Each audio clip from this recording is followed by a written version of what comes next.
ఈ మధ్య కాలంలో మీరు ఒక న్యూస్ అయితే ఎక్కువగా గమనిస్తూనే ఉంటారు. అంటే మనం చూస్తున్నటువంటి రెగ్యులర్ న్యూస్ కావచ్చు, సోషల్ మీడియాలో కావచ్చు, అలానే యూట్యూబ్ వీడియోస్ లో కావచ్చు, ప్రతి చోట ఒకటే టాపిక్. అదేంటంటే సిల్వర్ ప్రైస్ బూమ్. కొన్ని సంవత్సరాల క్రితం వరకు మనం చూసుకుంటున్నట్లయితే గోల్డ్ తర్వాత సెకండ్ పొజిషన్ లో ఉన్నటువంటి సిల్వర్ ఈ రోజు ఫైనాన్షియల్ మార్కెట్ విషయంలోనే ఒక ప్రధాన చర్చనీయాంశంగా మారింది.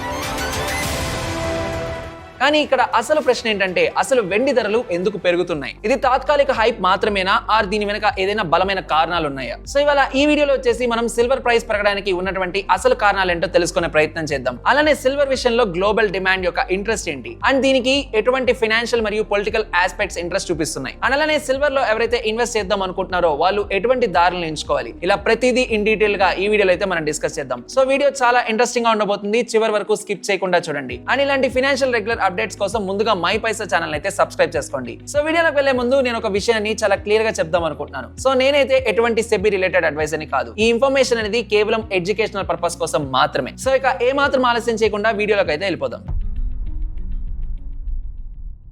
సో ముందుగా మనం సిల్వర్ గురించి మాట్లాడుకోవాలంటే ఒక ఇంపార్టెంట్ ఇన్ఫర్మేషన్ అయితే తెలుసుకోవాలి.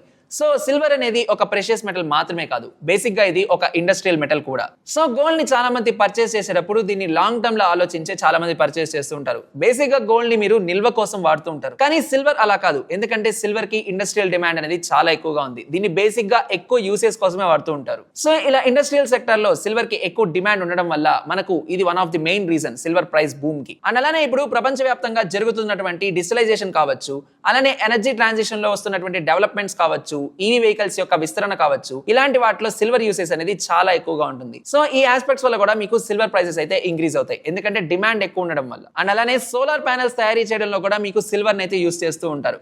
సో సోలార్ ప్యానెల్స్ కూడా మనకి సిల్వర్ అయితే కావాల్సి వస్తుంది. అండ్ అలానే ఇప్పుడు మనం చూసుకుంటున్నట్లయితే వరల్డ్ ఆల్మోస్ట్ రెన్యూవబుల్ ఎనర్జీ పట్ల చాలా ఫాస్ట్ గా పెరుగుతున్నారు. అండ్ అలానే పెరుగుతున్నటువంటి సోలార్ ప్రాజెక్ట్స్ కావచ్చు. సో ఇలా వేరియస్ సెక్టర్స్ లో సిల్వర్స్ అయితే యూస్ చేయడం వల్ల మీకు సిల్వర్ యొక్క డిమాండ్ అయితే అమాంతం పెరిగింది. అండ్ అదే విధంగా మీకు సెమీ కండక్టర్స్ కావచ్చు, అలానే ఎలక్ట్రానిక్స్ పరికరాల్లో కూడా కావచ్చు, మీకు సిల్వర్ యొక్క యూసేజ్ అనేది చాలా హెల్ప్ అవుతుంది. ఎందుకంటే సిల్వర్ అనేది one of the best conductivity material అవడం వల్ల మీకు సిల్వర్ యూసేజ్ అనేది ఈ సెక్టార్స్ లో కూడా ఎక్కువ యూస్ చేయబడుతుంది. సో మీ మొబైల్ మరియు ల్యాప్టాప్ బ్యాటరీస్ కావచ్చు, అలానే ఏఐ చిప్సెట్స్ కావచ్చు, డేటా సెంటర్స్ కావచ్చు, అలానే 5G ఇన్ఫ్రాస్ట్రక్చర్ కూడా సిల్వర్ యూసేజ్ అనేది ఎక్కువ ఉండడంతో మనకు సిల్వర్ యొక్క డిమాండ్ అయితే ఈ మధ్యలో మార్కెట్ లో చాలా పెరిగిపోయింది. అండ్ ఇందాక మనం మాట్లాడుకున్నాం ఈవీ కార్స్ యొక్క మార్కెట్ కూడా మనకు గ్రాడ్యువల్ గా అయితే ఇంక్రీజ్ అవుతుంది. సో వీటి యొక్క బ్యాటరీ మేనేజ్మెంట్ సిస్టమ్స్ కావచ్చు, వీటి యొక్క సెన్సార్స్ కి కావచ్చు, అండ్ వీటి పవర్ కంట్రోల్స్ కావచ్చు, వీటన్నిటికి కూడా వెండి యొక్క అవసరం అనేది చాలా ఉంది. సో అందుకే మనకు మార్కెట్ లో సిల్వర్ అనేది పెట్టుబడిదారులకు మాత్రమే కాదు, దీని యొక్క డిమాండ్ అనేది ఇండస్ట్రీస్ కి కూడా ఉండడంతో సిల్వర్ యొక్క డిమాండ్ అయితే అమాంతం పెరిగింది.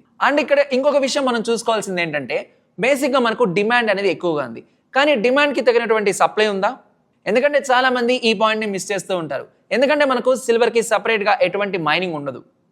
అండ్ కొత్తగా దీనికోసం మైన్స్ తెరవాలంటే ఎన్నో సంవత్సరాలు పడుతుంది. అండ్ పెట్టుబడులు కూడా చాలా ఎక్కువ అవుతాయి. అండ్ దీనికి తోడు మనం కొన్ని పొలిటికల్ ఆస్పెక్ట్స్ ని, అలానే కొన్ని ఎన్విరాన్మెంటల్ ఆస్పెక్ట్స్ ని కూడా చూసుకోవాలి. కానీ ప్రపంచవ్యాప్తంగా వెండి వినియోగం మాత్రం చాలా వేగంగా పెరుగుతోంది. సో ఈ కారణాలన్నీ ఒక్కసారి మనం కన్సిడర్ చేసుకుంటే గత కొన్ని సంవత్సరాలుగా సిల్వర్ కి అంటే దాని యొక్క సప్లై కంటే డిమాండే ఎక్కువ పెరిగింది. సో ఈ యొక్క డెఫిసిటే సిల్వర్ యొక్క ప్రైసెస్ మీద చాలా ఇంపాక్ట్ అయితే చూపిస్తోంది. అండ్ అలానే ఫైనాన్షియల్ మరియు జియో పొలిటికల్ టెన్షన్స్ కూడా. సో రీసెంట్ గా మనం చూసుకుంటున్నట్లయితే యుఎస్ ప్రెసిడెంట్ అయినటువంటి డొనాల్డ్ ట్రంప్ గారు కూడా మనకు ఒక విషయాన్ని చాలా క్లియర్ గా ప్రకటించారు. సో అతను రీసెంట్ గా 8 యూరోపియన్ కంట్రీస్ మీద అయితే కొత్త టారిఫ్ రేట్స్ ని ఇంపోజ్ చేయనున్నారు. సో ఇలా జియో పొలిటికల్ అన్సర్టనిటీస్ కూడా ఉండడం వల్ల మీరు సిల్వర్ అసెట్స్ ని అయితే హోల్డ్ చేసుకోవచ్చు. ప్రపంచవ్యాప్తంగా జరుగుతున్నటువంటి ఫైనాన్షియల్ మ్యాటర్స్ కావచ్చు, అలానే పొలిటికల్ టెన్షన్స్ కావచ్చు, డాలర్ ఫ్లక్చుయేషన్స్ కావచ్చు, దేశాల మధ్య జరుగుతున్నటువంటి ట్రేడ్ యొక్క టెన్షన్స్ కావచ్చు, and more over middle east మరియు యూరోప్ మధ్య జరుగుతున్నటువంటి రాజకీయ పరిస్థితులు కావచ్చు. సో ఇలా వేరియస్ ఆస్పెక్ట్స్ మనకు సిల్వర్ యొక్క ప్రైస్ ని పెంచేసాయి. సో ఇలా వేరియస్ ఫ్యాక్టర్స్ ఇంపాక్ట్ చేయడం వల్ల కూడా ఎవరైతే ఇన్వెస్టర్స్ ఉంటారో వాళ్ళు కూడా సేఫ్ హెవెన్ అసెట్స్ మీదే ఇన్వెస్ట్ చేద్దాం అనుకుంటారు. సో అందుకనే మీరు సిల్వర్ మీద ఇన్వెస్ట్ చేస్తున్నట్లయితే ముందుగా మీరు ఎటువంటి వాటిలో ఇన్వెస్ట్ చేయాలో కూడా అది మీరు క్లియర్ గా తెలుసుకోవాలి. సో చాలా మంది సిల్వర్ లో ఇన్వెస్ట్మెంట్ అనగానే జ్యువెలరీ సైడ్ వెళ్ళిపోతూ ఉంటారు. కానీ మీరు నిజంగా జ్యువెలరీ తీసుకుంటున్నప్పుడు ఒక విషయాన్ని ఆలోచించాలి. అంటే మీరు ఫర్దర్ గా రీసేల్ చేస్తున్నప్పుడు మీకు గోల్డ్ కంటే సిల్వర్ మీద చాలా తక్కువ వాల్యూ వస్తుంది. అండ్ మీకు మేకింగ్ చార్జెస్ అనేవి కూడా డిడక్ట్ అయిపోతూ ఉంటాయి కాబట్టి సో మీరు కనుక సిల్వర్ లో ఇన్వెస్ట్ చేస్తున్నట్లయితే మీరు సిల్వర్ జ్యువెలరీ మీద వెళ్ళకండి. సో మీరు కనుక సిల్వర్ మీద ఇన్వెస్ట్ చేయాలి అనుకుంటున్నట్లయితే ఎక్కువ శాతం రీటైల్ ఇన్వెస్టర్స్ ఎక్కడ ఇన్వెస్ట్ చేస్తున్నారో చూసుకోండి. సో బేసిక్ గా ఈ మధ్య మనం చూసుకుంటున్నట్లయితే సిల్వర్ ప్రైస్ పెరగడం వల్ల చాలా మంది సిల్వర్ ఈటీఎఫ్స్ అయితే కొనుగోలు చేస్తున్నారు. సో మీరు కూడా సిల్వర్ లో ఇన్వెస్ట్ చేస్తున్నట్లయితే మీకు ఏవైతే మంచి రిటర్న్స్ ఇస్తాయో చూసుకొని అండ్ మీకు ఎవరైతే ఫైనాన్షియల్ అడ్వైసర్స్ తెలుసుంటారో వాళ్ళతో ఒకసారి డిస్కస్ చేసి మీరు సిల్వర్ ఈటీఎఫ్స్ లో అయితే పెట్టుబడులు పెట్టండి. ఎందుకంటే నేను ఈ వీడియోకి ముందే చెప్పాను, నేను ఎటువంటి సెబీ రిలేటెడ్ అడ్వైజర్ ని కాదు. సో మీకు ఇది ఎడ్యుకేషనల్ పర్పస్ మాత్రమే. కాబట్టి మీరు కనుక సిల్వర్ లో ఇన్వెస్ట్ చేస్తున్నట్లయితే ముందుగా మీరు ఫైనాన్షియల్ అడ్వైజర్స్ తో డిస్కస్ చేసుకొని మీరైతే ఈటీఎఫ్ లో ఇన్వెస్ట్ చేయండి. కానీ సిల్వర్ లో ఇన్వెస్ట్ చేసే ముందు మనం ఇంకొక విషయాన్ని చాలా క్లియర్ గా గమనించాలి. చాలా మంది గ్లోబల్ అనలిస్టులు ఈ క్వశ్చన్ కి ఏం ఆన్సర్ చేస్తున్నారంటే సిల్వర్ ప్రైస్ బూమ్ అనేది ఒక తాత్కాలిక హైప్ కాదు.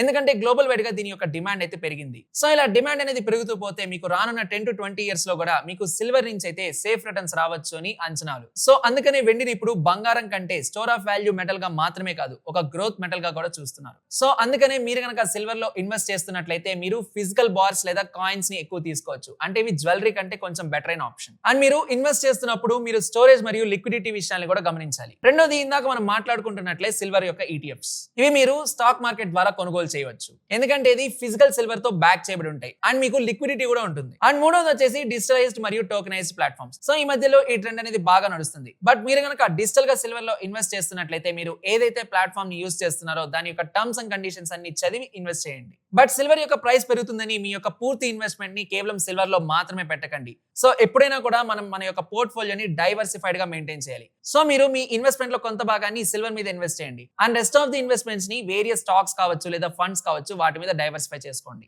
సో ఓవరాల్ గా చూసుకుంటున్నట్లయితే సిల్వర్ ప్రైస్ బూమ్ అనేది మీకు సోషల్ మీడియా హైప్ కాదు. సో దీని వెనకాల వేరియస్ రీజన్స్ ఉన్నాయి. సో అవన్నీ మనం ఈ వీడియోలో అయితే డీటెయిల్ గా డిస్కస్ చేసుకున్నాం. ఇన్ఫర్మేషన్ నచ్చినట్లయితే ఒక లైక్ చేయండి అండ్ ఇలాంటి మరిన్ని ఇంట్రెస్టింగ్ అప్డేట్స్ కోసం మై పైసా ఛానల్ ని సబ్స్క్రైబ్ చేసుకోవడం అస్సలు మర్చిపోకండి.